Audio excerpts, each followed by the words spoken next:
Back in the early 70s, a whole new class of car was born. The automotive writers of the time dubbed them super coupes. They were downsized answers to America's thirsty pony cars. Maybe you remember some of the names: Mercury Capri, Opel Manta, Mazda RX-3, and Chevy Vega GT. Well, those cars are gone, but there are plenty of modern equivalents. Today's coupe class is crowded with more cars than we can test at once. So we chose the three newest and most advanced.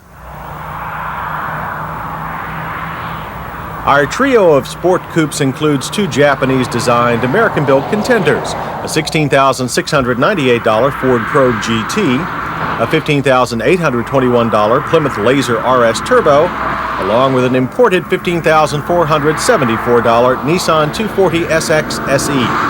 Each represents the new generation of design for sporty 2+2 hatchbacks. But while the Probe and Laser are trendy front-wheel drive designs, the 240SX retains a rear-drive chassis. The oldest of our young group is the Ford Probe GT. Introduced a year ago, it is built by Mazda in Flat Rock, Michigan. While mechanically almost identical to Mazda's own MX-6, it is very much a Ford in character and appearance. Power, however, is all Mazda. Complete with a turbocharger, this 12-valve 2.2-liter generates a healthy 145 horsepower.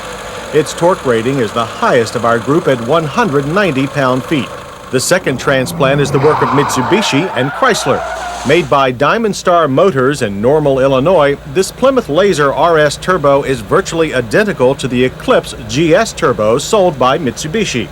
We judged its styling and overall appearance as the slickest of the three. While also the smallest car in our group, its 2-liter engine is the most sophisticated. Along with 16 valves and a turbo, it includes an intercooler. The result is the matchup's highest horsepower rating, 190. The Laser's torque rating of 142 trails the Probe substantially. The Nissan 240SX-SE is not made here, at least not yet, but it was designed to fit specific American requirements. Nissan felt that good road holding would be better served with a conventional rear-drive arrangement. Also, rear-drive cars are cheaper to fix, and that translates into lower insurance costs. Insurance rates for sporty cars are skyrocketing, especially for younger buyers. Premiums jump at the mere mention of 16-valve turbocharged engines. The Nissan has only 12 valves and no turbo, but it has the largest displacement at 2.4 liters. Its 140 horsepower nearly matches the Probe, and it has more torque than the Laser, 152 pound-feet. The chassis of our trio have many similarities. All front suspensions use McPherson struts. However, while the Probe and Nissan have independent rear suspensions, the Laser uses a twist beam derived from the Mitsubishi Galant GS Sports Sedan. All three use disc brakes at each wheel, although our Probe GT is the only one available with anti-lock brakes. As for utility, each car's hatch covers a large cargo bay with a formidable liftover height. Each also has child-sized rear seats that fold down for additional cargo room. The Probe has the most usable space, the Laser has the least. Our test covered a week of touring, some 1,500 miles down the eastern seaboard and back again. Much of our time the first day was spent on Interstate 95, the main route for anyone traveling between Maine and Florida. For long-distance travel, our team felt the Probe and Nissan 240SX both delivered a smooth, compliant highway ride. However, the seats in the 240 lack the kind of back support you need for hour after hour behind the wheel. The seats in the Laser are supportive, but its shorter wheelbase passes along too many expansion joint jolts.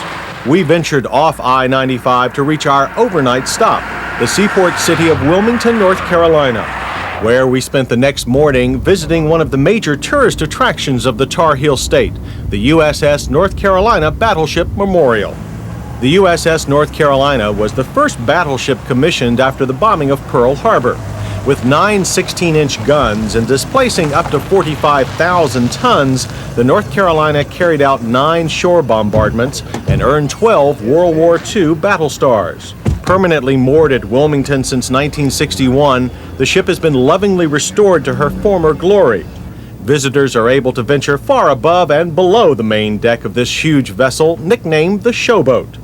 For us, it was an intriguing look back into our parents' past, and a time that for more and more Americans seems like ancient history. On the road again by noon, we headed down Coastal Highway 17 through Myrtle Beach and Charleston, South Carolina, and on to Savannah, Georgia, where once again we set up our test equipment at Roebling Road Raceway. When it came to pure acceleration, we expected the Laser to fare best. We were not disappointed. With loads of torque steer, 0 to 60 miles per hour took 7.1 seconds. This is a slower result than our January Laser test, when 35-degree weather allowed the intercooler to have more impact. But the Laser was still faster than the Probe GT at 7.8 seconds, and seconds ahead of the Nissan 240SX at 9.4 seconds. Brakes got a major workout at Roebling. Here the Probe GT took center stage. Stops from 60 average to a short 121 feet. Thanks to the ABS, there was no lockup and all stops were straight. Brake fade on the road circuit was also the least of the group. The Laser stopped in the next shortest distance, 132 feet. Here, lockup was a problem when you got on the mushy pedal too hard. High-speed laps also took a quick toll, producing lots of fade. While the 240SX took slightly longer to stop, averaging 134 feet, the brakes had a more secure feel than the Lasers. There was a lot of nosedive, but stops were straight with a firm, easy-to-modulate pedal. On the circuit, fade was within easily manageable limits. On the road course, the 240SX gave us the biggest shock.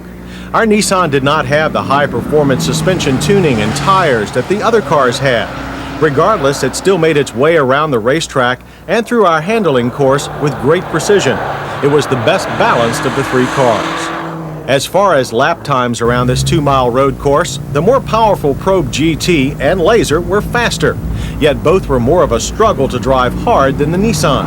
The Laser, as in our first test, suffered from excessive front tire wear. The Probe GT, on the other hand, took this type of punishment for 2 days with hardly a whimper. That's how it went, too, for the entire test. When it came to picking the best of these three sporty hatchbacks, our hands-down winner is the Ford Probe GT. It shined both in highway comfort and overall track performance. Plus, it has more interior and trunk space. Second, and quite a ways back, we picked the Nissan 240SX-SE. It too had a good highway ride, plus the best fuel economy and the best balance, if far from fastest, test track performance.